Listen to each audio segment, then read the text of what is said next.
Kazakhstan, the village of Sati, unique to the experience of nomadic life.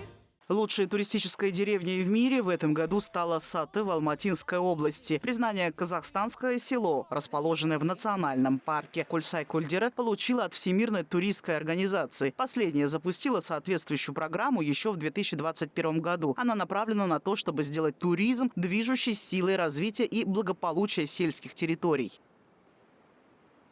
На сегодня Саты – лидер по количеству гостевых домов, что является результатом постоянного вовлечения местных жителей. Здесь за последние 5 лет созданы удобные маршруты и прогулочные тропы. Для распространения успешного опыта Саты в Казахстане проводятся информационные туры для казахстанских туроператоров и владельцев гостевых домов из других регионов, а также обучающие тренинги и семинары. По данным на 2023 год в Саты функционирует 90 гостевых домов и 30 гостиниц. По сравнению с 2019 годом эти цифры выросли вдвое. К слову, это не первая награда села международного уровня. В 2020 году Саты был удостоен премии за лучшее направление туризма по версии крупного международного путеводителя Lonely Planet.